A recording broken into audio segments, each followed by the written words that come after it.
الحمد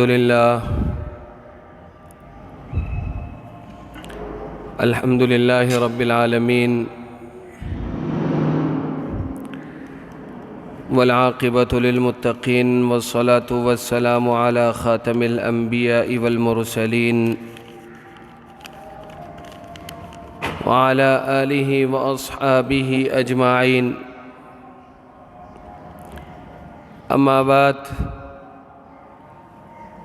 فقد قال الله تبارك وتعالى في القرآن المجيد والفرقان الحميد: وأقيموا الصلاة وآتوا الزكاة. وقال تعالى: وأنفقوا مما رزقناهم سرا وعلانية يرجون تجارة لن تبور. وقال تعالى: خذ من أموالهم صدقة تطهرهم وتزكيهم بها وصل عليهم. وقال تعالى: والذين يكنزون الذهب والفضة ولا ينفقونها في سبيل الله فبشرهم بعذاب أليم يوم يحمى عليها في نار جهنم فتكوى بها جباههم وجنوبهم وظهورهم هذا ما كنزتم لأنفسكم فذوقوا ما كنتم تكنزون.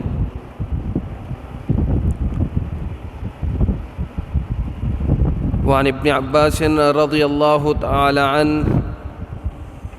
قال: قال رسول الله صلى الله عليه وسلم: إن الله تعالى لم يفرض الزكاة إلا ليطيب ما بقي من أموالكم. وعن بريدة رضي الله تعالى عنه قال: قال رسول الله صلى الله عليه وسلم: ما منع قوم الزكاة إلا ابتلاهم الله بالسنين، ولا منع قوم الزكاة إلا حبس الله عنهم المطر، أو كما قال عليه الصلاة والسلام. صدق الله العظيم وصدق رسوله النبي الكريم، ونحن على ذلك لمن الشاهدين والشاكرين، والحمد لله رب العالمين. اللهم صل على محمد وعلى آل محمد كما صليت على إبراهيم وعلى آل إبراهيم إنك حميد مجيد. اللهم بارك على محمد وعلى آل محمد كما باركت على إبراهيم وعلى آل إبراهيم إنك حميد مجيد.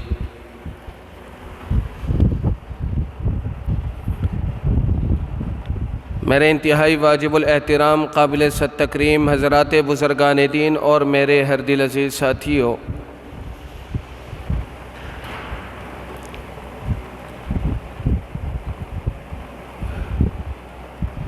میں نے آپ حضرات کے سامنے چند آیتیں زکوٰۃ کے حوالے سے تلاوت کی ہیں اور چند روایتیں جناب نبی کریم صلی اللہ علیہ وسلم کے ارشادات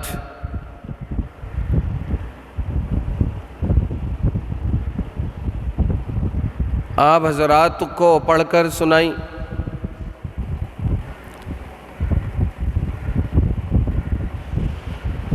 گزشتہ چند ہفتوں سے مسلسل زکوٰۃ کے عنوان پر اس کے اہم پہلوؤں کو اجاگر کرنے کی کوشش کر رہے تھے۔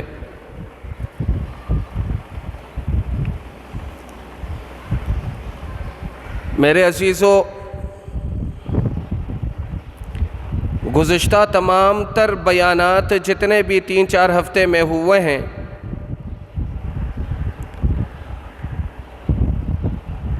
اس کا خلاصہ اور نچوڑ آپ کے سامنے رکھ کر آج کے بیان کو ان بیانات کے ساتھ مربوط کرنے کی کوشش کروں گا۔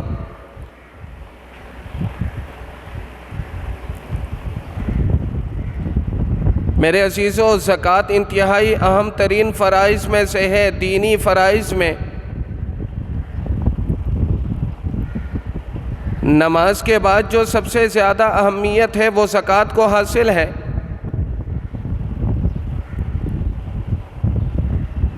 جس فریضے کی اہمیت انتہائی واضح ہو تو اس کی ادائیگی کے واسطے جا بجا قرآن مجید میں احکامات بھی ہیں۔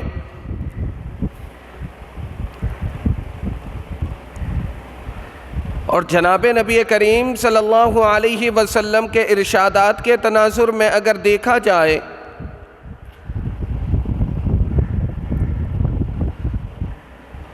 تو جناب نبی کریم صلی اللہ علیہ وسلم کے ارشادات بھی بالکل دو ٹوک ہیں زکوٰۃ کے حوالے سے، اور زکوٰۃ کی ادائیگی کی جو فضیلتیں ہیں اس کے حوالے سے بالکل دو ٹوک اور واضح ہیں۔ اور اسی طرح بے شمار متعدد روایات زکوٰۃ کے ادا نہ کرنے والوں سے متعلق بالتفصیل موجود ہیں۔ قرآن مجید میں جہاں زکوٰۃ کی ادائیگی کا حکم دیا گیا، اس کی اہمیت کو واضح کیا گیا،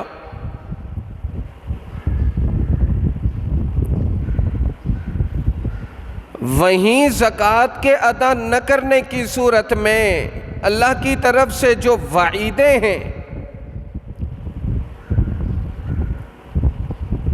جو آزمائشیں ہیں، ابتلا ہے، مصیبتیں ہیں یا عذاب ہیں، ان کو بھی بالتفصیل ذکر کیا گیا۔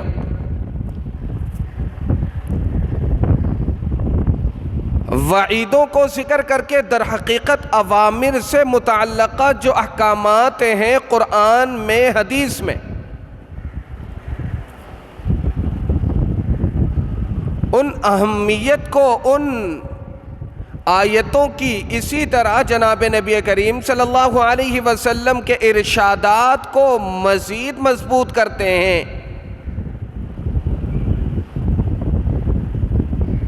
کہ جن درجنوں آیتوں میں یا احادیث مبارکہ میں جا بجا زکوٰۃ کی ادائیگی کا حکم ہے،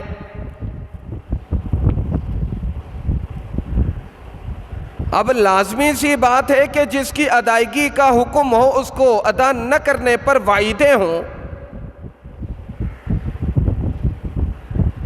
تو وعیدوں پر مشتمل جو آیتیں ہیں، ارشادات ہیں جناب نبی کریم صلی اللہ علیہ وسلم کی، ان کے ذریعے سے در حقیقت مسلمانوں کو زکوٰۃ کی ادائیگی پر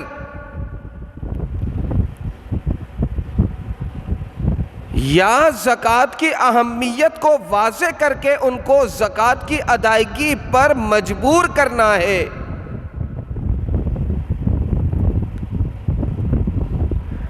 مجبور بئی معنی کہ اللہ رب العزت کی طرف سے عائد کردہ جو فرائض ہیں، جو احکامات ہیں، ان میں جو استثناء حاصل ہے، استثناء کے علاوہ جہاں شرطیں پائی جاتی ہوں وہاں ان احکامات کی تکمیل کرنا ہر مسلمان پر لازم اور ضروری ہے۔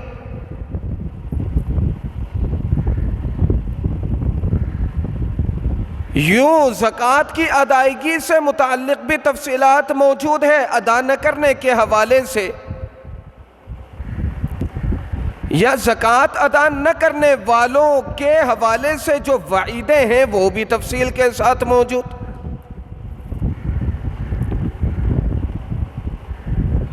اب جب ان دونوں قسم کے ارشادات کو، احکامات کو جمع کیے جائیں تو نتیجہ یہی نکلتا ہے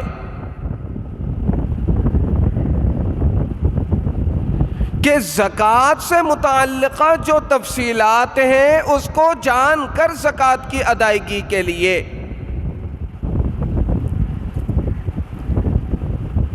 ہر مسلمان کو طیب خاطر کے ساتھ، خوش دلی کے ساتھ تیار رہنا چاہیے اور وقت آنے پر بر وقت زکوٰۃ کی ادائیگی بھی کرنی چاہیے۔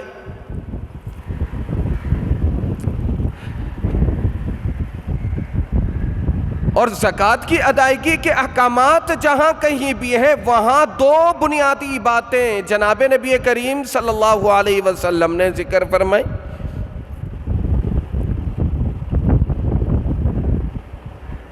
پہلی بات کہ ما نقص مال عبد من صدقۃ، کہ اگر اللہ کے راستے میں صدقہ کیا جائے تو اس کی وجہ سے مال میں کمی نہیں آتی۔ دوسری بات یہ ارشاد فرمائی تھی کہ حضرت ابن عباس رضی اللہ تعالی عنہ نے جناب نبی کریم صلی اللہ علیہ وسلم کا جو فرمان نقل فرمایا، اس میں واضح طور پر موجود ہے کہ زکوٰۃ کی ادائیگی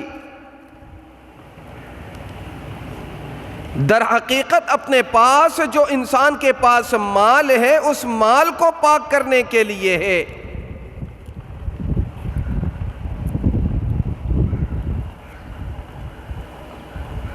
اور تیسرا فائدہ جو احادیث مبارکہ میں آتا ہے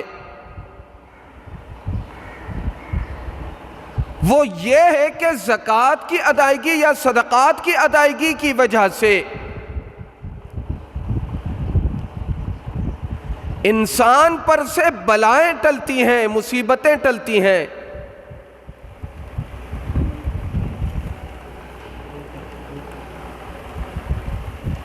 انسان پر سے مالی مصیبتیں بھی ٹل گئیں اور اسی طرح جانی مصیبتیں بھی ٹل گئیں۔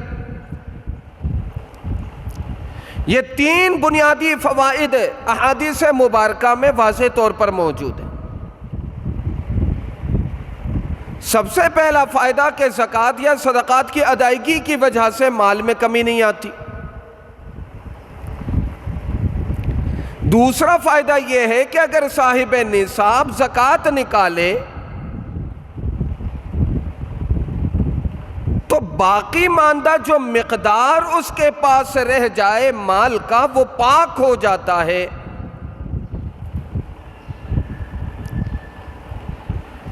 تیسرا جو بنیادی نقطہ ذکر کیا حدیث شریف میں وہ یہ ہے کہ صدقات یا زکوٰۃ ادا کرنے کی وجہ سے مصیبتیں ٹلتی ہیں۔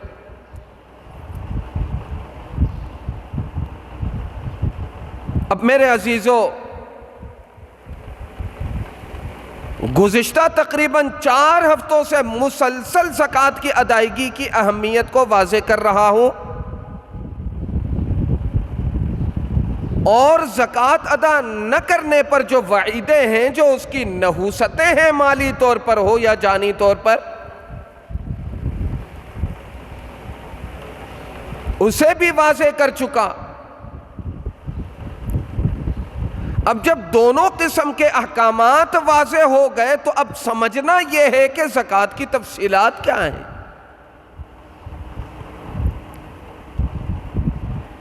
کہ زکوٰۃ کس مال پر لازم ہے یا واجب ہے، ضروری ہے، فرض ہے، کتنے مال پر ضروری ہے اور کب لازم ہے۔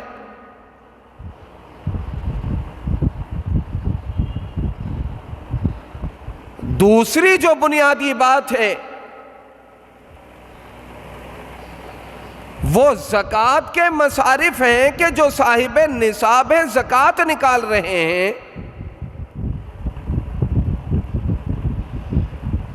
وہ زکوٰۃ کے اموال کہاں کہاں خرچ کر سکتے ہیں، کن کن کو دے سکتے ہیں۔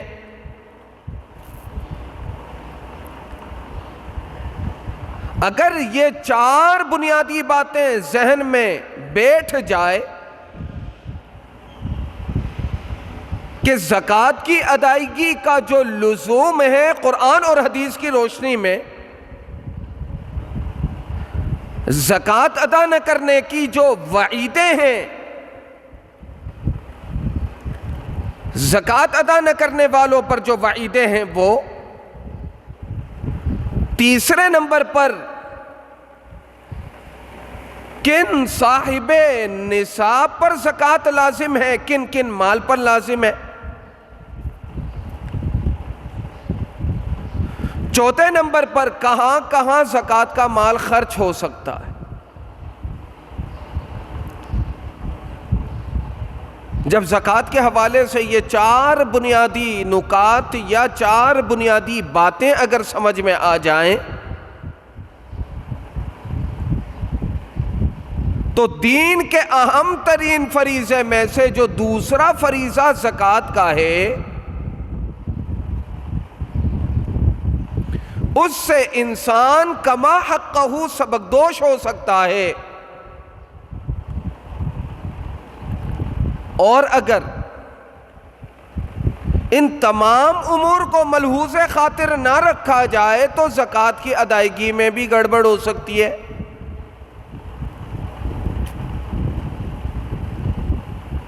زکوٰۃ نکالے جانے کے عمل میں بھی گڑبڑ ہو سکتی ہے اور زکوٰۃ ادا کرنے کے عمل میں بھی گڑبڑ ہو سکتی ہے۔ تو میرے عزیزو، قرآن اور احادیث مبارکہ کی روشنی میں حضرات فقہاء کرام نے، علماء کرام نے اس حوالے سے تفصیل لکھی ہے۔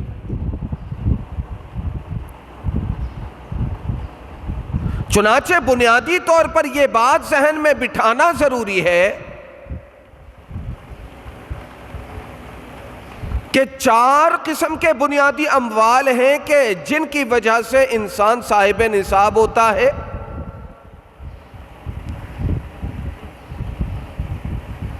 جس کے پاس یہ 4 قسم کے اموال نصاب کے برابر موجود ہو، جسے شریعت نے نصاب قرار دیا، وہ صاحب نصاب ہے۔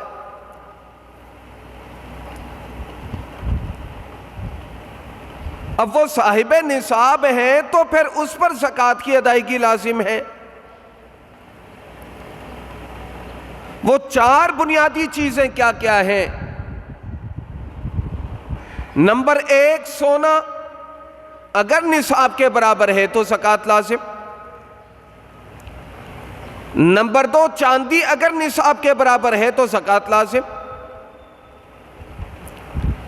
نمبر 3، اگر نقدی موجود ہے، نصاب کے برابر ہے تو بھی زکوٰۃ لازم۔ نمبر 4، اگر مال تجارت ہے، سامان تجارت ہے اور سامان تجارت کی جو مالیت بنتی ہے وہ بھی نصاب کے برابر ہے تو بھی زکوٰۃ لازم۔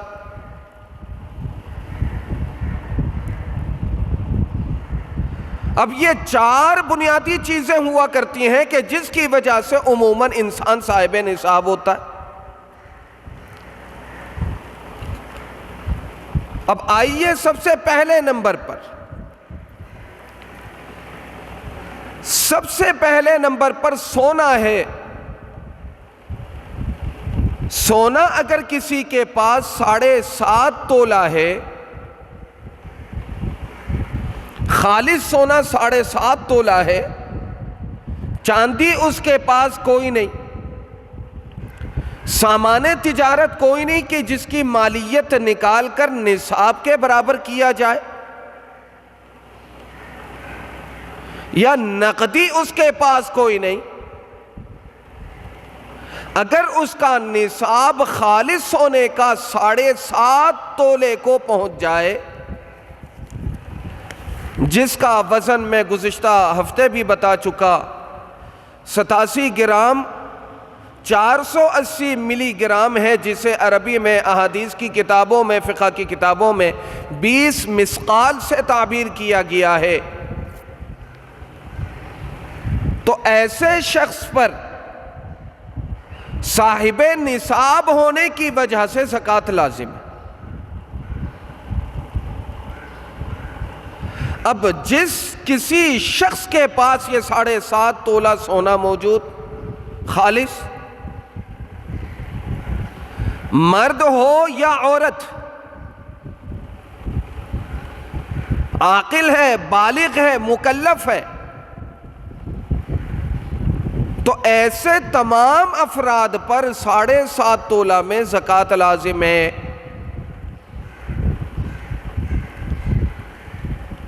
ایسے افراد صاحب نصاب شرعاً کہلائے جاتے ہیں اور ان پر زکوٰۃ لازم ہے۔ زکوٰۃ کتنی لازم ہوگی؟ جس دن اس کا سال مکمل ہوا اس دن 7.5 تولہ سونے کی مالیت لگائی جائے گی۔ مالیت لگانے کے بعد 2.5% جو اس کی مالیت بنتی ہوگی، یعنی ہر 100 روپے میں 2.5 روپے لازم۔ ہر 100 روپے میں 2.5 روپے لازم، جس کو آسان الفاظ میں آپ کہہ سکتے ہیں کہ 1 لاکھ روپے میں 2,500 لازم۔ اور اس کا ایک آسان فارمولہ میں گزشتہ جمعے بھی عرض کر چکا کہ جتنی مالیت بنتی ہے زکوٰۃ کی، 7.5 تولہ سونا یا اس سے زیادہ ہے، نصاب کے برابر تو پہنچ گئے یا نصاب سے زیادہ ہے، تو اب کل سونے کی مالیت کو لے کر اگر 40 پر تقسیم کر دیا جائے تو 40واں حصہ وہی 2.5%، 40واں حصہ یعنی 40 روپے میں سے 1 روپیہ، پھر 40 میں سے 1 روپیہ، 20 روپے میں سے 8 آنے، 2 40 80، 80 روپے میں سے 2 روپے اور 20 روپے سے 8 آنے، 2 روپے اور 8 آنے 2.5%۔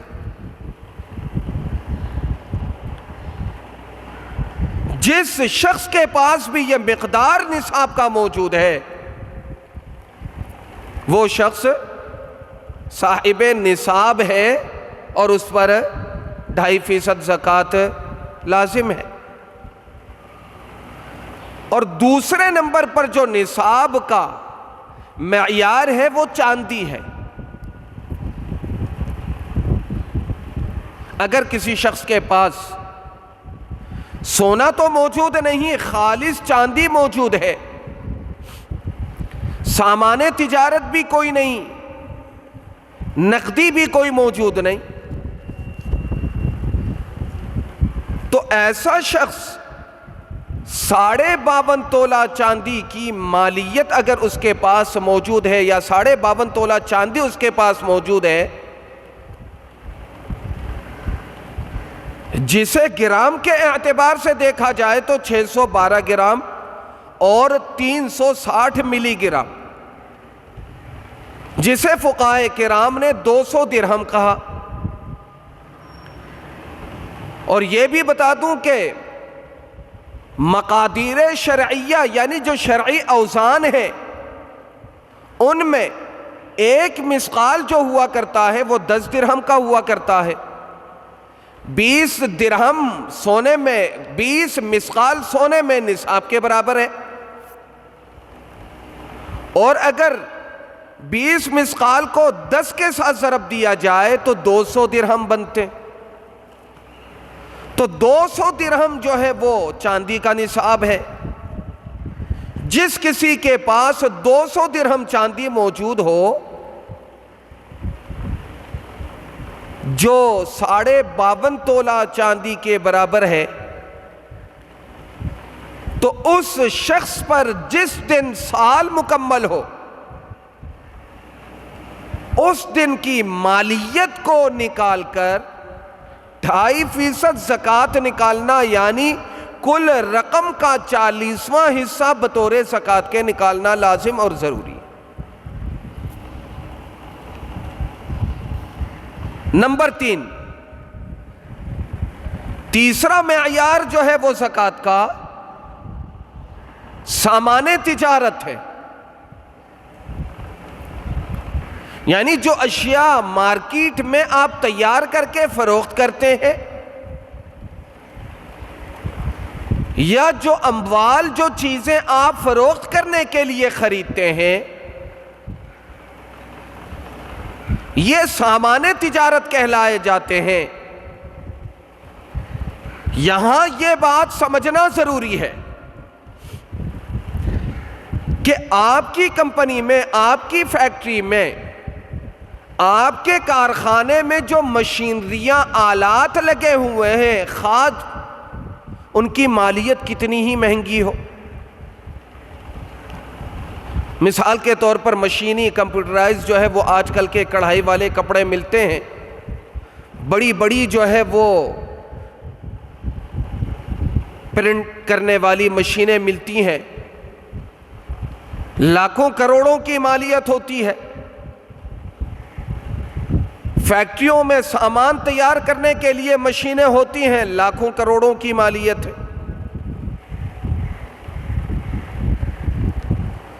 تو یہ جو لاکھوں کی قیمت پر مشتمل جو مشینیں ہیں، ان مشینوں کی جو مالیت ہے، چونکہ یہ زر مبادلے کے طور پر نہیں، اس کی تجارت نہیں ہوتی، تو لہٰذا ان مشینریوں پر بھی زکوٰۃ نہیں ہے۔ اور جس جگہ، جس ادارے میں آپ نے، فیکٹری میں، کارخانے میں یہ مشینیں لگائی ہیں، ان فیکٹریوں پر، ان جگہوں پر بھی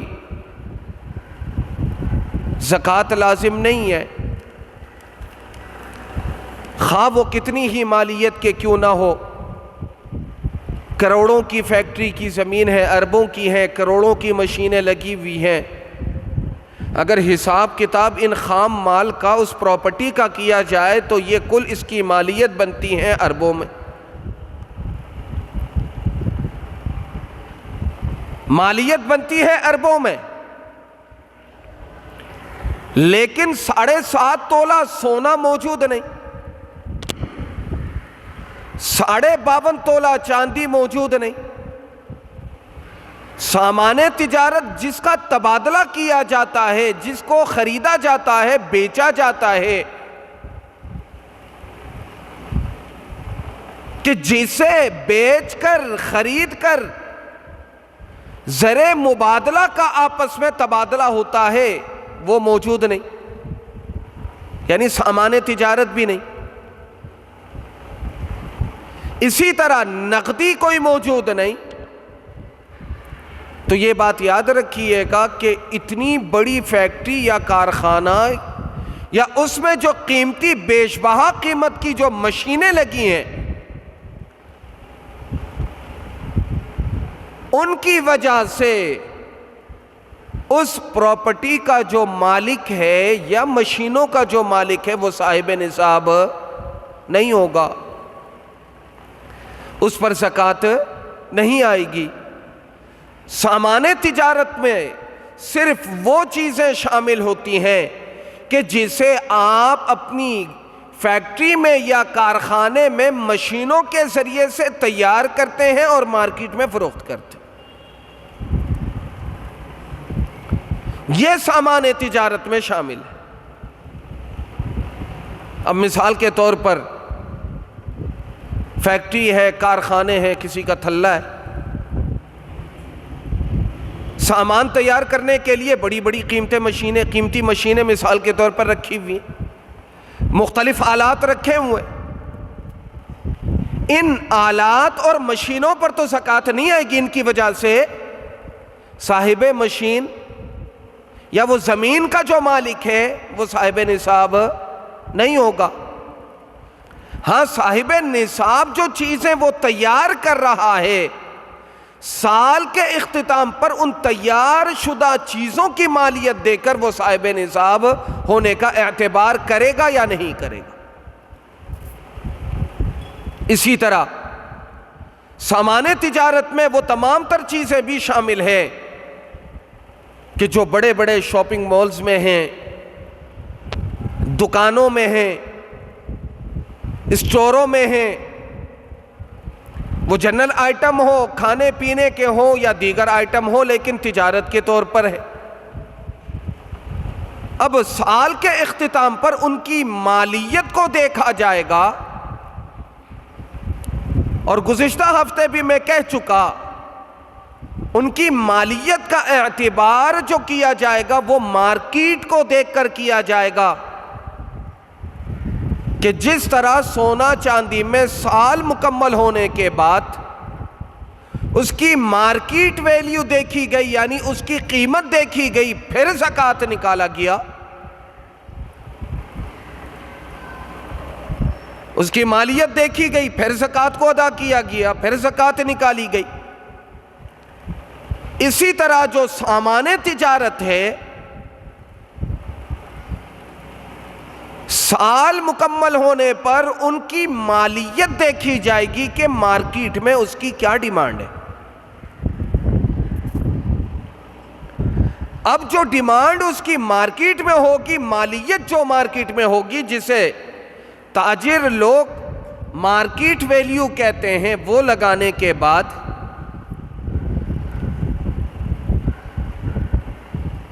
اس مارکیٹ ویلیو کے ذریعے سے جو قیمت نکالی گئی ہے، وہ قیمت اگر 52.5 تولہ چاندی کی جو مالیت کی جو بنتی ہے، یا اس کی جو قیمت بنتی ہے، اس کے برابر یا اس سے بڑھ کر ہے، 52.5 تولہ چاندی کی مالیت کے برابر یا اس سے بڑھ کر ہے، تو پھر ایسی صورت میں یہ شخص صاحب نصاب ہے اور اس پر 2.5% یعنی 100 میں 2.5 روپے، لاکھ میں 2,500، 2 لاکھ میں 5,000 لازم ہے۔ اسی طرح دکاندار وغیرہ جو ہیں، ان کے پاس جو فرنیچر رکھے ہیں یا جنرل آئٹم بیچنے والے لوگ ہیں، ترازو وغیرہ، کانٹے وغیرہ رکھے ہوئے ہیں، یا مستری مزدور ہیں کہ ان کے پاس اپنے کاریگری کے آلات رکھے ہوئے ہیں، اگرچہ بھاری مالیت کے آلات ہوں، تو ان آلات پر یہ زر مبادلہ نہیں، سامان تجارت نہیں کہ جسے فقہائے کرام نے آلات و صنعت و حرفت کہا، یعنی کاریگری کے جو آلات ہیں، یہ اس زکوٰۃ کی مالیت لگانے میں اس کو شامل نہیں کیا جائے گا، خواہ وہ کتنی بھی قیمتی چیزیں ہوں، مشینریاں ہوں، آلات ہوں، سامان ہوں۔ جس طرح بڑھئی کے پاس اس کے ساز و سامان ہوتے ہیں، مشینیں ہوتی ہیں، مستری کے پاس اس کی مشینیں، سامان، آلات ہوتے ہیں، ان تمام چیزوں پر زکوٰۃ لازم نہیں ہے، لیکن ان آلات کے ذریعے سے جو چیزیں آپ نے تیار کی ہیں، وہ چیزیں مثال کے طور پر لکڑیوں کے آلات ہیں، فرنیچر ہیں، آپ نے تجارت کے واسطے تیار کیے، اب اس کی مالیت کا اعتبار ہوگا، لیکن تیار کرنے کے عمل میں جو آلات آپ جن سے عمل کر رہے ہوتے ہیں، وہ آلات اس میں شامل نہیں ہوں گے۔ اور آلات تجارت میں یہ بات ذہن میں رکھیے گا کہ سامان تجارت میں نے کہا مارکیٹ ویلیو کا اعتبار ہے، سال کے اختتام پر جو مارکیٹ میں اس کی مالیت بنتی ہوگی اس کا اعتبار ہے۔ اس کی وجہ کیا ہے؟ جیسے مارکیٹ میں اس کا 20 لاکھ ادھار ہے کاروبار، پیسے آتے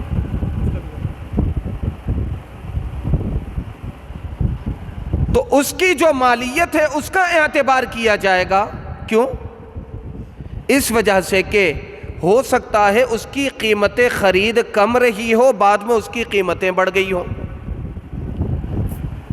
بعد میں اس کی قیمتیں بڑھ گئی ہوں، یا ہو سکتا ہے کہ جس وقت وہ چیزیں خریدی گئی ہوں اس وقت اس کی مالیت زیادہ تھی اور بعد میں کم ہو گئی۔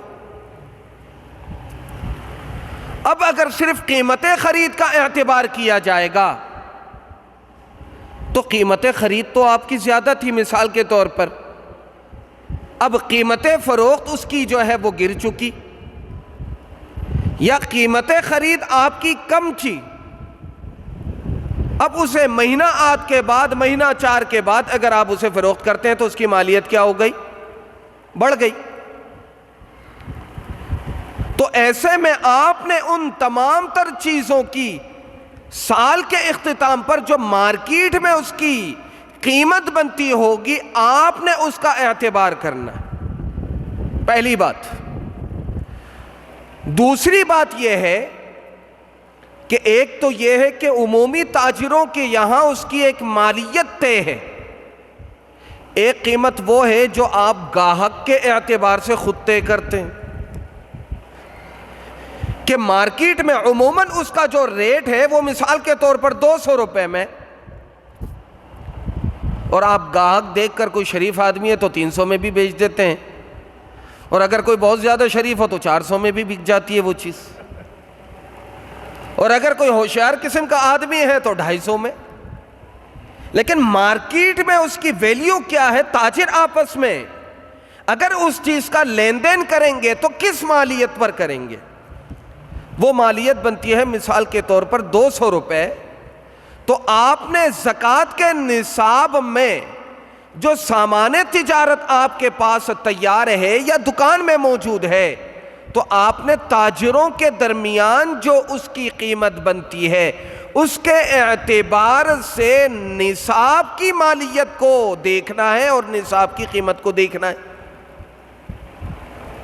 آپ جو لگائیں گے اس کو نہیں دیکھنا،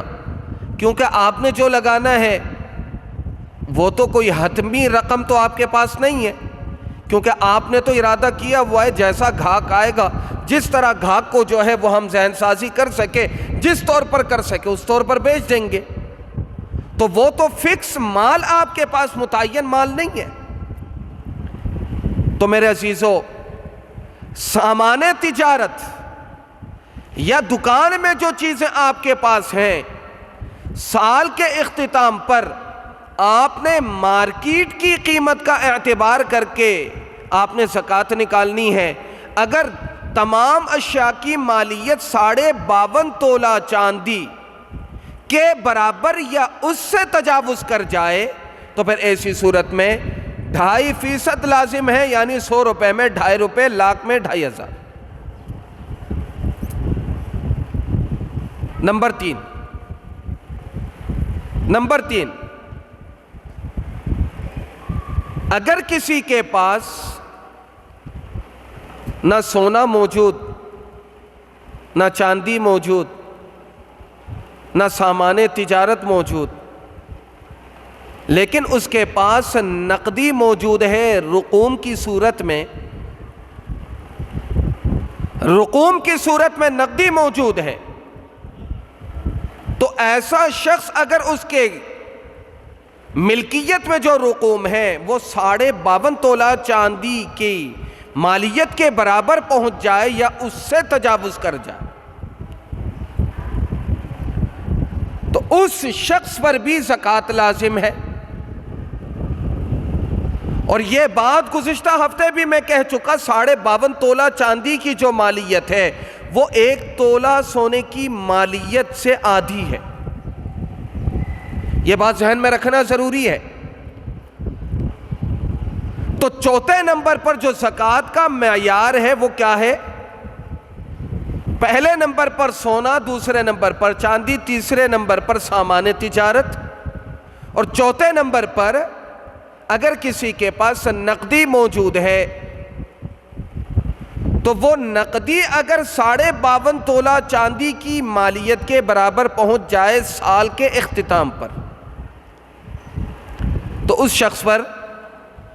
زکوٰۃ لازم ہے 2.5%۔ اب جتنی رقم ہوگی تمام رقوم کی وہ زکوٰۃ 2.5% کے اعتبار سے نکالے گا، جس کا آسان فارمولہ میں دوبارہ آپ کے گوش گزار کروں کہ آپ کے پاس لاکھ ہیں، کروڑ ہیں، ارب ہیں، کھرب ہیں، اگر اسے 40 پر تقسیم کر دیا جاتا ہے تو 40واں حصہ 2.5%۔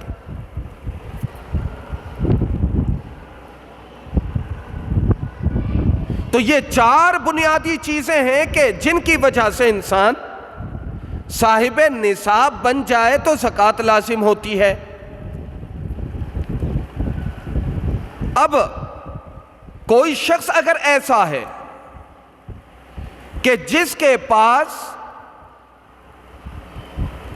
نصاب کے برابر یا نصاب سے زیادہ رقوم موجود ہے لیکن وہ قرض کی صورت میں لوگوں کے ہاتھوں میں، لوگوں کے پاس ہے، اور جس قرض کی رقم کا ملنا بھی یقینی ہے، کیونکہ قرض دو قسم کے ہوتے ہیں۔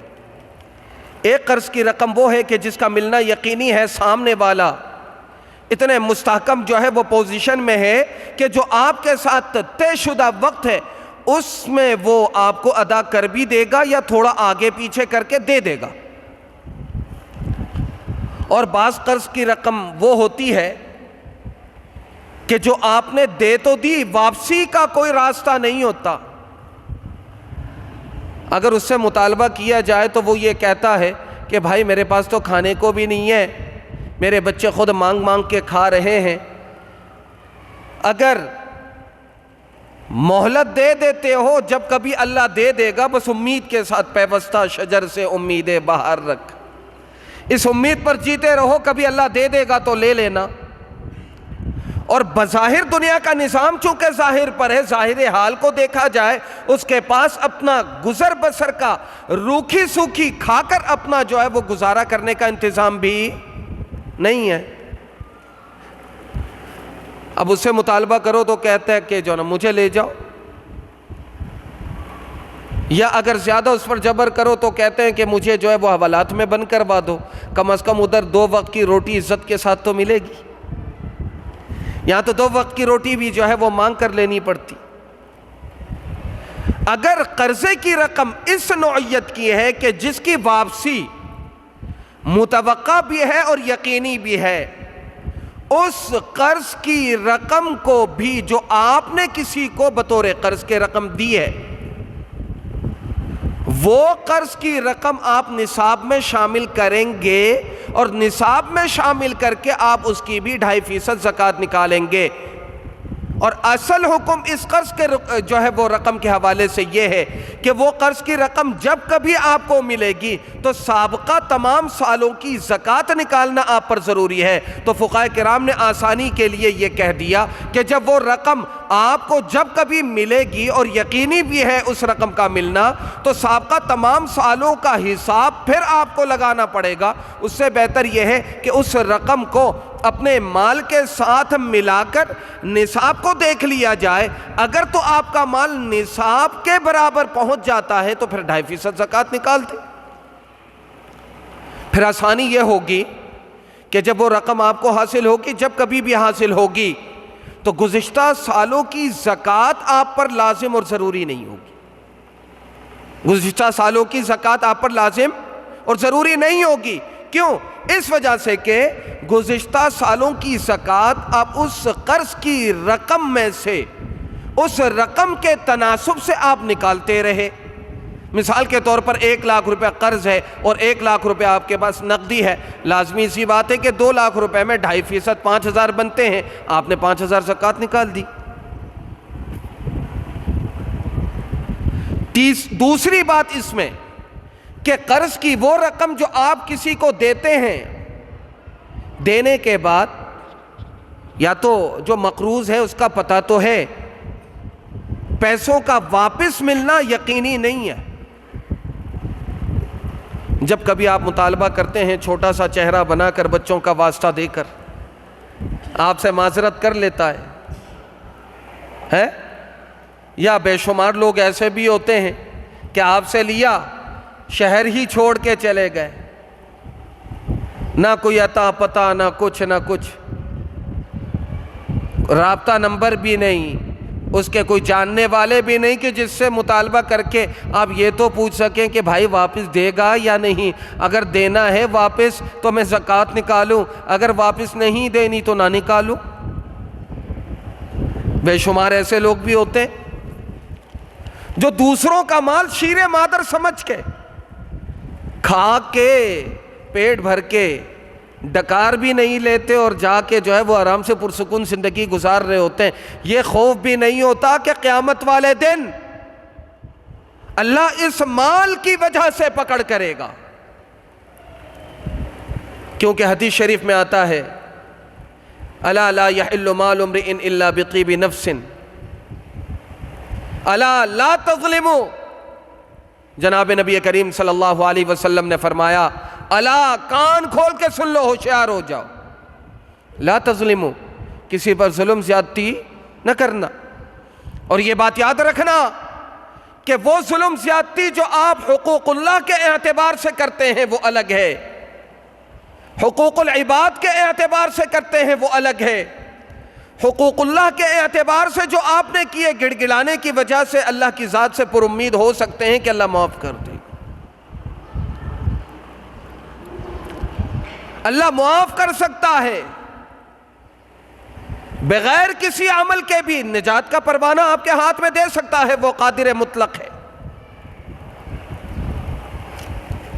وہ احکم الحاکمین ہے، اس کے فیصلوں پر کسی کو اعتراض نہیں ہو سکتا، اور نہ ہی کسی کو اس کے فیصلوں پر اعتراض کا حق ہے، اور نہ ہی وہ بندوں کے ساتھ ناانصافی کا معاملہ کرتا۔ وہ تو اپنے بندوں کے ساتھ انصاف کے ساتھ ساتھ رحم و کرم کا معاملہ کرتا ہے۔ اگر وہ صرف انصاف پر مبنی معاملہ کرتا تو یہ بات یاد رکھیے گا کہ ہم اور آپ میں سے ہر شخص ہر گھڑی ہر پل کسی نہ کسی مصیبت میں مبتلا ہوتا، کیونکہ انصاف کا تقاضا ہمارے جرائم کا، انصاف کا تقاضا ہماری طغیانی کا، انصاف کا تقاضا ہماری نافرمانیوں کا یہ ہے کہ ہم ہر اٹھائے ہوئے قدم میں آزمائش میں مبتلا کیے جائیں۔ اگر تو بات انصاف کی ہے تو اگلی سانس ہمارے لیے نکالنا ممکن نہ ہو، لیکن اللہ تعالیٰ انصاف کے ساتھ ساتھ، انصاف کا مطلب یہ ہے کہ کسی کو ناحق مصیبت میں نہیں ڈالتا، کسی کی ناحق پکڑ نہیں کرتا، باوجود ہے کہ ایک شخص بخشش کا حقدار نہیں پھر بھی اسے اللہ رب العزت بخش دیتا ہے۔ جناب نبی کریم صلی اللہ علیہ وسلم امہات المؤمنین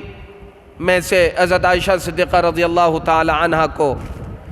فرماتے ہیں، اے عائشہ اللہ تعالیٰ سے دعا کرنا، اللہم حاسبنی حسابا یسیرا، یا اللہ قیامت والے روز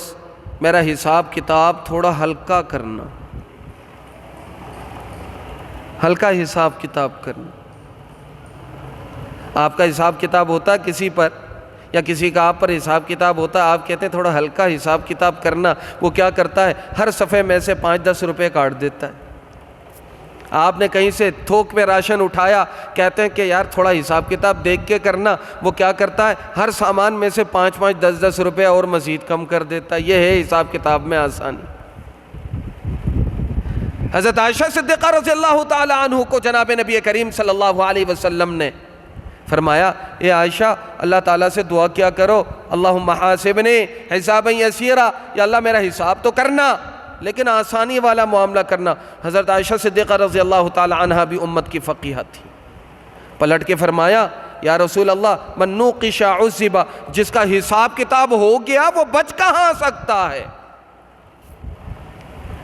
ارے جس کا حساب کتاب اللہ رب العزت کے سامنے کھل گیا، بھلا وہ شخص بچ سکتا ہے؟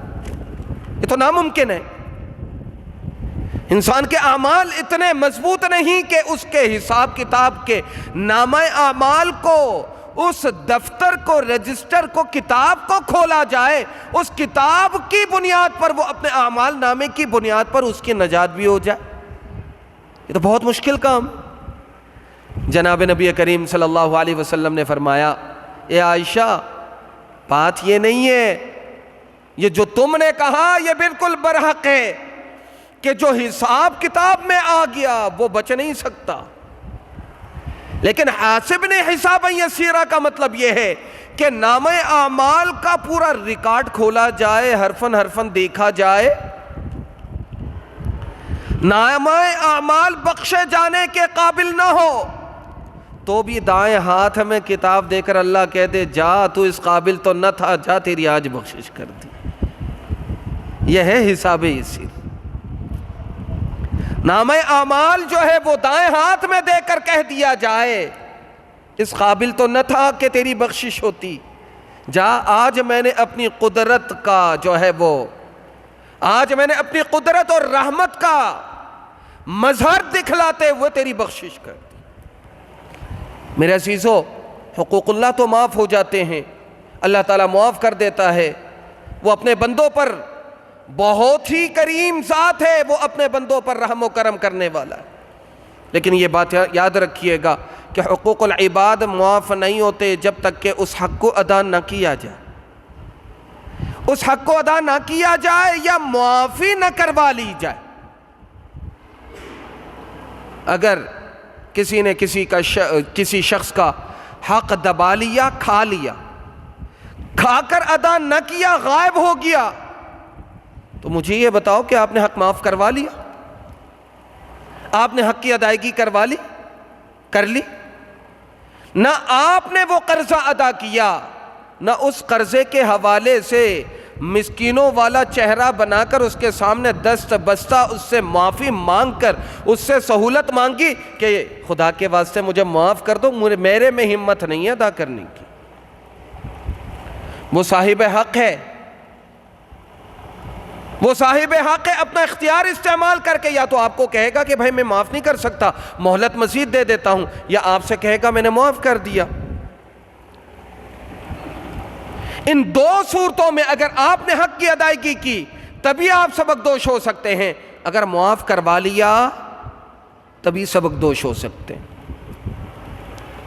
اور اگر ان دونوں باتوں پر عمل کیے بغیر کسی کا ایک چار آنا بھی آپ نے اپنے ذمے رکھا، یہ بات یاد رکھیے گا کہ من اخذ شبرا من الارض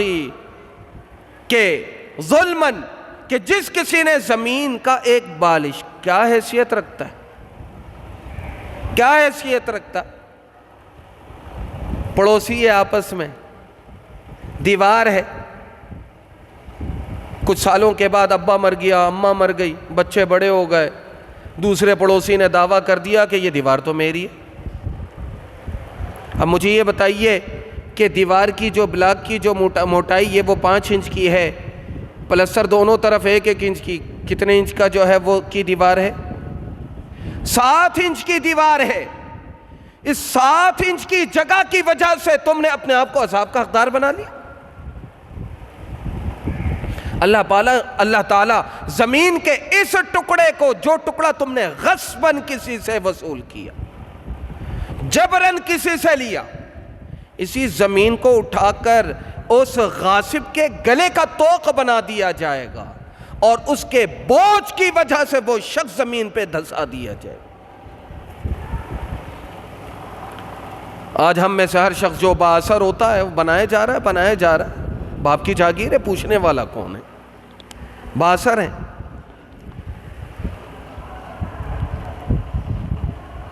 تمہارے اثر رسوخ تمہاری دنیا میں رہ جائیں گے، تمہارے ساتھ نہیں جائیں گے، یہ بات یاد رکھنا۔ یوم یقوم الروح والملائکۃ صفا لا یتکلمون الا من اذن له الرحمن وقال صوابا۔ تمہارے احباب، تمہارے یار، تمہارے دوست، تمہارے محبین، تمہیں پسند کرنے والے، تم سے محبت کرنے والے، دور کی بات ہے تمہاری اولاد تمہارے ہاتھ میں نہیں، تمہاری بیوی تمہارے ہاتھ میں نہیں، کہ جن اولاد اور جن بیویوں کی وجہ سے تم اپنی آخرت برباد کرتے ہو وہ تمہارے ہاتھ میں نہیں۔ تم مارے پھر رہے ہوگے، کسی سے کوئی نیکیاں مانگ رہے ہوگے، ہر شخص یہ جواب دے گا، بیٹا تم سے بڑی محبت ہے، بیگم سے کہو گے بیگم تم سے بڑی محبت ہے، لیکن اعمال کوئی نہ مانگنا۔ کیوں؟ اس وجہ سے کہ میرے ترازو میں، میرے حصے میں اعمال ہی کم ہے، مجھے خود اس چیز کا ڈر لگا ہوا ہے، کہیں ایسا نہ ہو کہ میرے اعمال نامے کو ترازو میں رکھا جائے، وہ پڑلا ترازو کا جو ہے وہ اوپر ہو جائے اور میں جہنم میں دھکیل دیا جائے۔ میرے عزیزو، کسی کا مال دبا کر 4 آنے کا حق بھی ہے۔ اگر آپ اس دنیا سے جاتے ہیں آپ کو حساب کتاب دینا پڑے گا، یہ بات یاد رکھنا۔ بات چل رہی تھی زکوٰۃ کی، اس کے ضمن میں مال غیر کو شیر مادر سمجھ کر، موروثی مال سمجھ کر، اپنا حق سمجھ کر اگر کوئی دباتا ہے یا کوئی کھاتا ہے تو پھر اس کی وعید اور اس کے عذاب کو بھی پیش نظر رکھنا ضروری ہے۔ تو میرے عزیزو، اگر کسی کا مال کسی کے پاس موجود ہے قرض کا، تو میں نے کہا اگر وہ قرض کی رقم قابل واپسی ہے، اطمینان بھی ہے کہ وہ رقم واپس مل جائے گی، تو پھر ہر سال زکوٰۃ ادا کرتے وقت اس مالیت کا حساب نصاب میں کر کے اس کی زکوٰۃ نکالنا بھی ضروری ہے۔ اور قرض کی وہ رقم جو آپ کسی کو دیتے ہیں واپسی کی کوئی امید نہیں ہوتی، کہ جس کے لیے میں نے تمہید بات کر اتنی ساری باتیں آپ کے گوش گزار کی، تو یہ مال ایسا مال ہے کہ جو آپ کے پاس تھا تو صحیح ہلاک ہو گیا، آپ کے پاس تھا تو صحیح ہلاک ہو گیا، اور جس مال کی امید نہ ہو، ہلاک شدہ مال ہو، اس مال کی وجہ سے انسان صاحب نصاب نہیں ہوتا، یا دیگر مال نصاب کے برابر موجود ہے تو اس ہلاک شدہ مال کو نصاب میں شامل نہیں کیا جاتا۔ بیائنی ایسے ہی جیسے کہ آپ کا کوئی مال اگر کوئی راہزن، کوئی اچکا آپ سے چھین لیتا ہے، چھپا کر نکال لیتا ہے، چوری کر لیتا ہے، غصب کر لیتا ہے، یا خود آپ سے ہلاک ہو جاتا ہے، تو اس مال کو آپ سال کے آخر میں جب نصاب کا حساب کر رہے ہوں گے اس وقت آپ اس مال کو شمار نہیں کریں گے۔ میرے عزیزو، چوتھی بات، اگر کسی شخص کے ذمے عورت کا مہر جو ہے وہ قرض ہے، اور یہ بات ذہن میں رکھیے گا کہ مہر کی دو قسمیں ہیں، مہر مؤجل اور مہر معجل۔ معجل یہ تعجیل کے ساتھ، عجلت کے ساتھ، کہ جب کبھی مطالبہ کرے گی آپ نے مہر ادا کرنا ہے، یا رخصتی کے وقت میں ادا کرنا ہے، یا نکاح کے وقت میں ادا کرنا ہے، یہ تمام مہر کی قسمیں مہر معجل کہلاتی ہیں۔ اور ایک مہر وہ ہے کہ جو مؤجل ہے، یعنی وقت کے ساتھ آپ نے اسے کیا کیا، موقت کیا، کہ فی الحال تو نہیں ادا کریں گے، جب سہولت ہو جائے گی ادا کر دیں گے۔ یہ بات یاد رکھیے گا کہ اگر شوہر کے ذمے بیوی کا مہر مؤجل ہے اور فی الحال ادا کرنے کی نیت نہیں ہے، تو پھر یہ بات یاد رکھیے گا سال کے آخر میں ہوشیاری دکھا کر قرض کی رقم میں اسے اپنے اوپر جو ہے وہ آپ حساب میں نہیں لا سکتے۔ مثال کے طور پر آپ کے پاس 5 لاکھ کی رقم ہے، آپ 2 لاکھ کے مقروض ہیں، تو جو قرضے کی رقم ہوتی ہے اس کو نصاب میں سے منہا کیا جاتا ہے جو آپ نے ادا کرنی ہے رقم، تو باقی ماندہ جو نصاب آپ کے پاس بچا ہوا ہے وہ 3 لاکھ کی رقم ہے، 3 لاکھ میں آپ نے 7,500 زکوٰۃ نکالنی ہے، 2.5%۔ اب یہ عورت کا مہر یہ بھی تو قرضہ ہے، اب اس کو نصاب سے منہا کیا جائے، نصاب سے منہا تبھی کر سکتے ہیں کہ جب آپ کو فی الفور دینے کا ارادہ ہو اور دینے کے لیے کوششیں بھی کر رہے ہیں۔ یہ نہ ہو کہ جو موجودہ زمانے کا جو عام طریقہ چل پڑا ہے، لکھ تو دیتے ہیں اور بیگم کو جا کر کہتے ہیں بیگم سونا کیا کرنا ہے، مہر کی رقم کا کیا کرنا ہے، دونوں ساتھ جئیں گے، رہیں گے، مریں گے، اللہ نے توفیق دی تو اللہ تعالیٰ بہت سارا دے دے گا، معاف کر دو۔ عورتیں بھی بیچاری سادی ہوتی ہیں، معاف کر دیتی۔ اور اچھا یہ سارا کا سارا جو ہے وہ شروع کے دنوں میں کیا جاتا ہے کہ جن دنوں میں عورت کے اندر مزاحمت کرنے کی ہمت اور طاقت بھی نہیں ہوتی۔ شروع کے دنوں میں جو ہے وہ انگوٹھی پکڑا دی منہ دکھائی میں اور کہہ دیا بیگم یہ جو 2 تولہ سونا ہے نا اللہ تعالیٰ نے جو ہے وہ ہمیں ساتھ رکھا تو انشاءاللہ ثم انشاءاللہ دیتے رہیں گے، ابھی فی الحال کی جو رقم ہے ہی نہیں، شادی کرنے میں اتنا خرچہ ہو گیا، شادی میں اتنا خرچہ ہو گیا، تو لہٰذا ایسا کرو کہ یہ جو مہر کی رقم ہے معاف کر دو۔ اب وہ نکاح نامے میں تو لکھا ہوا ہے، کیونکہ لڑکی کے ابا کے گھر میں ایک نکاح نامہ ہے، ابا جب بھی جو نا کیا کہتے ہیں میں کے لڑکی جاتی ہے، ابا پوچھتے ہیں کہ وہ مہر کی رقم کا کیا ہوا، ملا کہ نہیں ملا۔ ابا کو سب سے زیادہ ٹینشن اس چیز کی نہیں ہوتی کہ بچی جو ہے وہ سکھ کے ساتھ ہے، خوشی کے ساتھ زندگی گزار رہی یا نہیں گزار رہی، گھر میں قدم رکھتا ہی اماں سب سے پہلے کہتی ہے، وہ روپٹہ ہٹا کے دیکھتی ہے کہ وہ ہار کہاں ہے، وہ انگوٹھی کہاں ہے، وہ 2 تولے کا جو سونا تھا وہ کہاں ہے، پہن کے نہیں ہے۔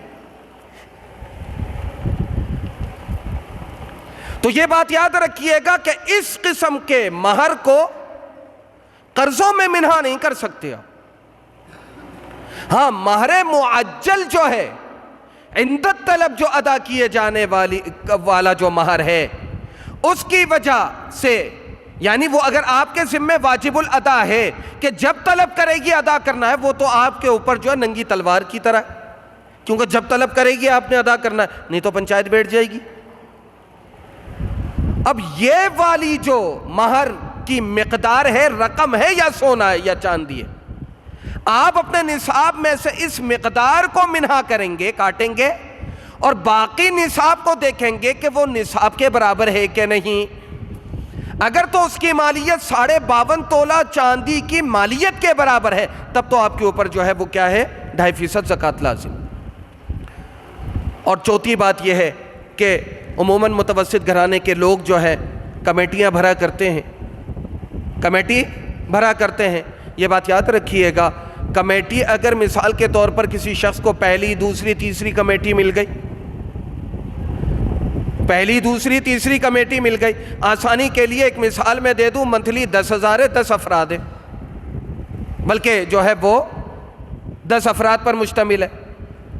تو 10 افراد پر مشتمل ہے، ₹1,00,000 بنتے ہیں۔ اب ایک شخص کا جو ہے وہ پہلا نمبر آیا اور اس کو وہ رقم ملی، اس کے بعد جو ہے وہ سال مکمل ہو گیا، گزشتہ سال وہ صاحب نصاب تھا۔ اب اس سال مثال کے طور پر شعبان کی جو ہے وہ 29 یا 30 تاریخ کو وہ پھر دوبارہ اس کا سال مکمل ہو گیا۔ تو یہ بات یاد رکھیے گا کہ اگر اس کے پاس پہلے سے 1,00,000 کی رقم موجود ہے تو یہ جو کمیٹی 1,00,000 مزید نکلی ہے، اب ٹوٹل جو نصاب یہ شمار کر کے زکوٰۃ نکالے گا، اس میں 2,00,000 کو نہیں شمار کرے گا بلکہ 1,10,000 کو شمار کرے گا۔ کیوں؟ اس وجہ سے کہ کمیٹی کی جو رقم ہوا کرتی ہے، جتنی بھری گئی ہے وہ تو اپنی رقم ہوتی ہے، اور جتنی نہیں بھری گئی ہوتی ہے اس کو فقہاء کرام نے قرض کہا، اور قرض کی رقم جو ہے زکوٰۃ کے نصاب میں سے اس کو منہا کیا جاتا ہے، اسے کاٹا جاتا ہے، اسے نکالا جاتا ہے، پھر باقی ماندہ نصاب پر سے زکوٰۃ کو ادا کیا جاتا ہے۔ اب آپ نے چونکہ 1,00,000 کی رقم آپ کو مل گئی، اب اس کی وجہ سے آپ صاحب نصاب نہیں ہو سکتے صرف اگر 1,00,000 ہے۔ کیوں؟ اس وجہ سے 1,00,000 میں سے آپ نے جو پہلی کمیٹی بھری ہے وہ کتنی ہے؟ 10,000 آپ کی رقم ہے، باقی 90,000 تو 9 افراد نے آپ کو قرض کے طور پر دیا،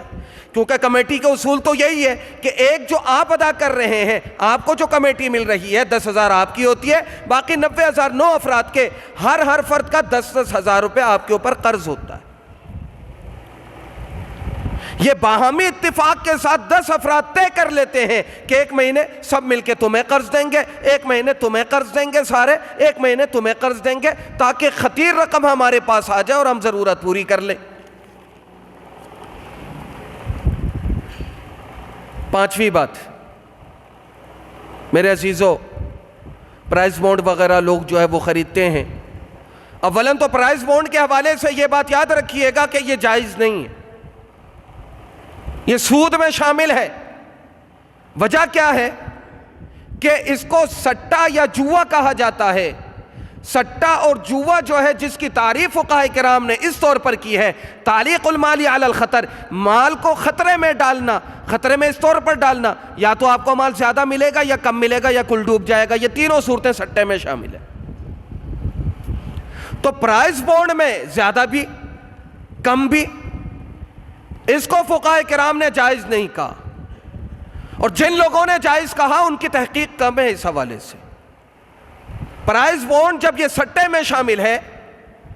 تو سٹے کی تعریف جب مکمل طور پر پرائز بونڈ میں صادق آتی ہے، اگر کسی کو سال کے اختتام پر اس کا پرائز بونڈ نکل آیا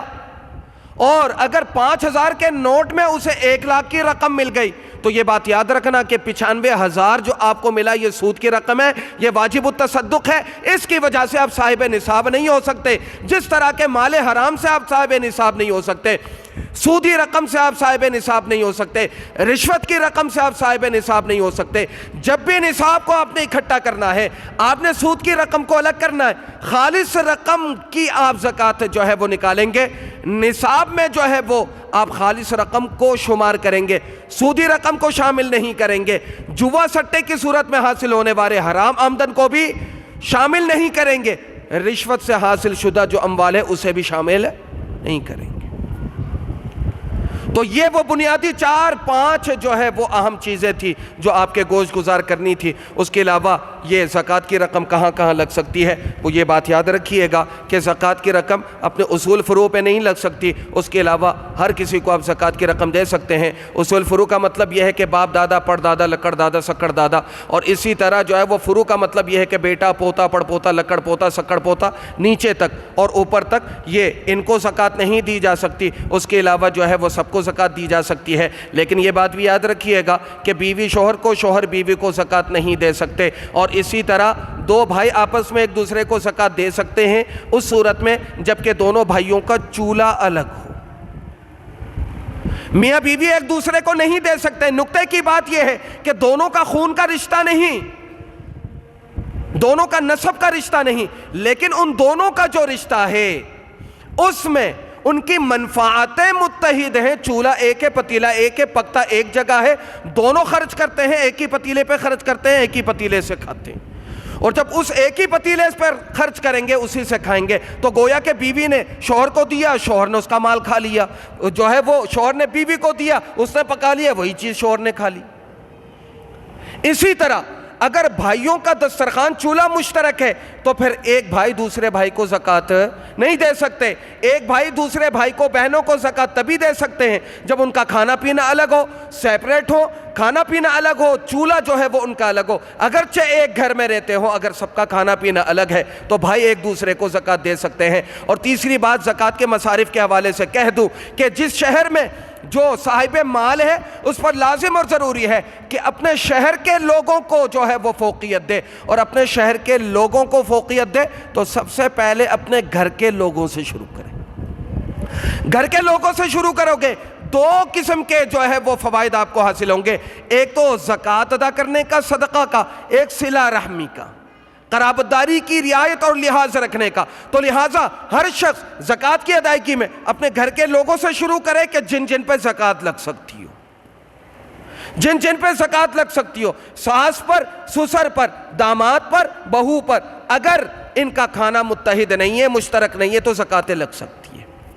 تو اس کے علاوہ میرے عزیزو اپنے گھر سے شروع کر کے محلے والے کو دیکھیں، اور اگر آپ کے قرابت داروں میں شہر سے باہر کوئی زیادہ حقدار ہے، کوئی مفلس ہے، آپ یہاں رہتے ہیں، گاؤں دیہات میں آپ کے قرابت دار موجود ہیں، آپ سمجھتے ہیں یہاں والوں سے زیادہ وہ حقدار ہیں، تو لہٰذا آپ زکوٰۃ کی رقم اس شہر سے دوسرے شہر منتقل کر سکتے ہیں۔ سب سے آخری بات، وقت بہت زیادہ ہو چکا ہے، سب سے آخری بات، زکوٰۃ کی ادائیگی میں رمضان المبارک کے مہینے میں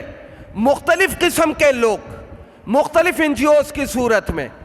سادہ لوگ مسلمانوں سے زکوٰۃ وصول کرنے کے لیے راستوں میں مہم چلا رہے ہوتے ہیں، بازاروں میں مہم چلا رہے ہوتے ہیں، روڈوں پہ مہم چلا رہے ہوتے ہیں۔ یہ بات یاد رکھنا، مہم جوئی کرنے والوں میں 2 طبقات ہیں۔ سب سے پہلا طبقہ مسلمانوں کا، دوسرا طبقہ کافروں کا۔ جو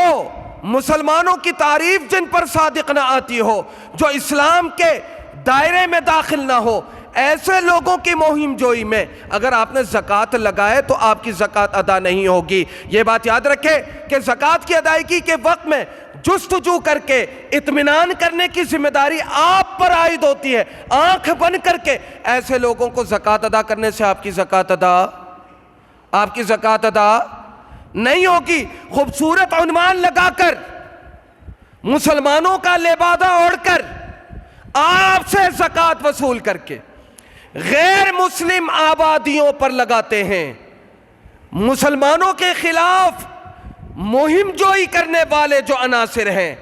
ان کو تقویت پہنچانے کے لیے زکوٰۃیں نکالتے ہیں۔ میں نام نہیں لیتا، آپ لوگ جانتے ہیں ایسے لوگوں کو، اور ان کی تحریکوں کو بھی جانتے ہیں۔ ایسے لوگوں کو اپنے پیسے دے کر آپ مسلمانوں کا مجرم نہ بنے، اللہ کا مجرم نہ بنے۔ اسی طرح آخری بات اس حوالے سے، دیکھ کر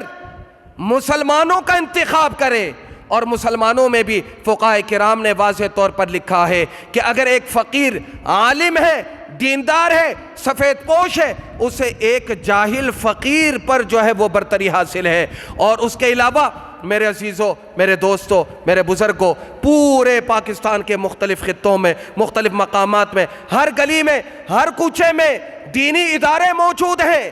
آپ حضرات کو معلوم ہے کہ یہ سرکاری اداروں سے وظائف نہیں لیتے، سرکار سے تنخواہیں نہیں لیتے، ان سے مراعات نہیں حاصل کرتے۔ اللہ کے کرم سے، اللہ کے فضل سے، آپ حضرات کی ہمت سے، حوصلوں سے یہ ادارے چلا کرتے ہیں۔ آپ لوگوں نے ان اداروں کو ضرور دیکھنا ہے۔ ان اداروں کو ہر گلی میں، ہر کوچے میں یہ ادارے موجود ہیں، ہر جگہ موجود ہیں۔ آپ نے لازمی ان اداروں کا لحاظ رکھنا ہے۔ اور سب سے آخر میں آپ حضرات کے گوش گزار کروں، اور یہ درخواست دست بستہ آپ حضرات کے گوش گزار کرنے کی کوشش کروں گا۔ میرے عزیزوں، میرے دوستوں،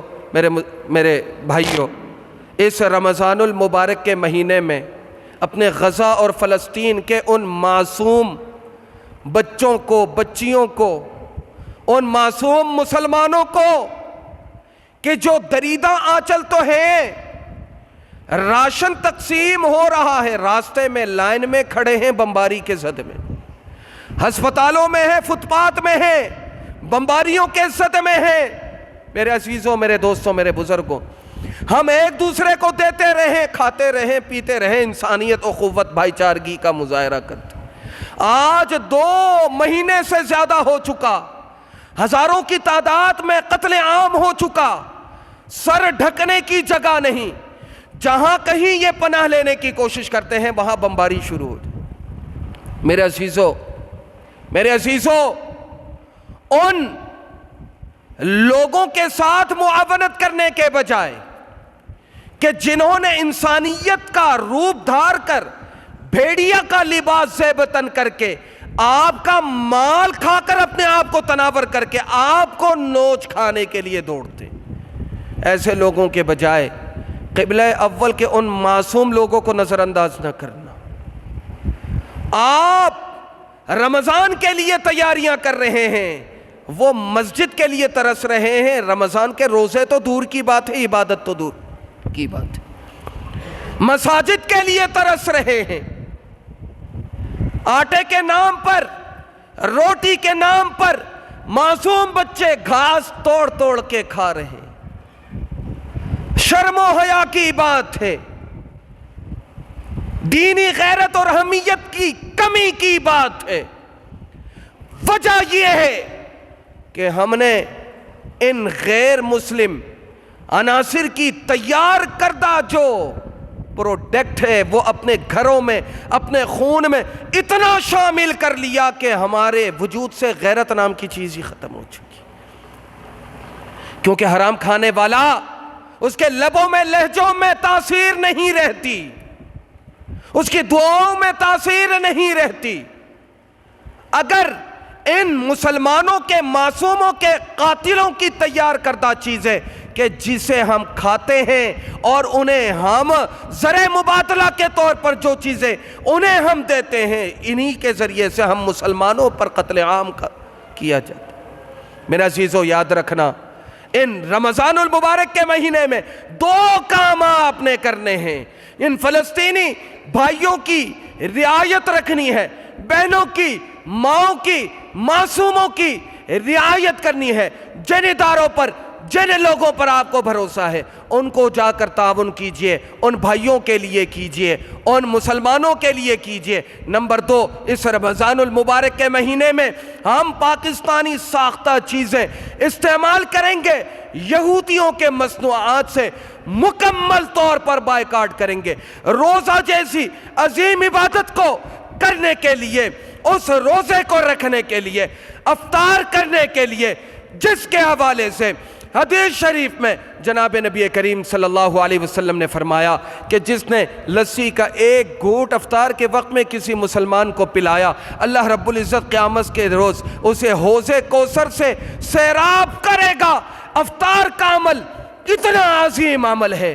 تہیہ کر لیں کہ افطاری کے وقت میں ان یہودیوں کے ان مصنوعات کو ہم اپنے دسترخوانوں کی زینت نہیں بنائیں گے، بلکہ ہم ملک خدا داد کے جو مصنوعات ہیں، اگرچہ غیر معیاری ہیں لیکن میری مصنوعات ہیں، میری مصنوعات غیر معیاری بھی ہو، تب بھی ہم اپنے مصنوعات کو فروغ دیں گے۔ ان تمام باتوں پر جو ہے اس مہینے میں ضرور توجہ رکھیے گا۔ اللہ تعالی ہمیں ان باتوں پر عمل کرنے کی اور اسی طرح غیرت کی زندگی، باغیرت زندگی اللہ تعالی ہمیں گزارنے کی توفیق دے۔ وآخر دعوانا ان الحمدللہ رب العالمین۔